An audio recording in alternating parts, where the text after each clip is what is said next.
hindi under attack ang Senado noong May 13. Taliwasa ay giniit ni nooy Senate President Alan Peter Cayetano. Batay yan sa investigasyon ng Department of Justice na sumisilip ngayon sa anggulong planado ang gulo. Kung bakit? Sa pagtutok ni Darlene Kai.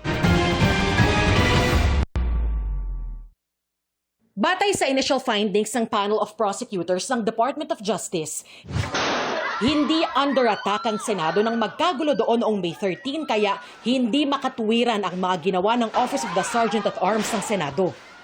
The action taken by the OSAA against the NBI on May 13, 2026 was not justified.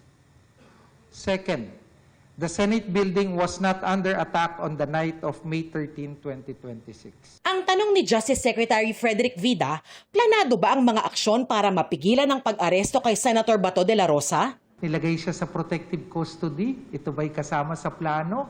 Yung pagsasalita ba or yung pagsasabi ba na under attack? Yung pagsasabi ba na lockdown ng Senado? Diba? Lahat ito.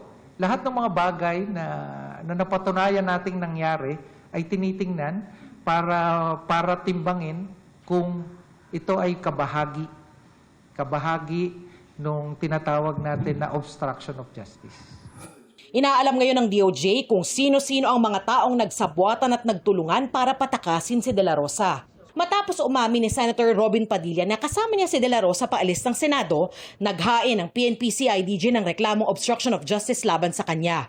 Pero sabi ni Vida, ibinalik nila sa CIDG ang reklamo para sa karagdagang investigasyon.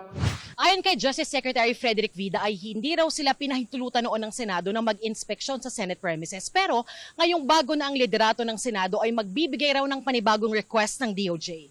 Darlene Kai, Nakatutok, 24 Oras.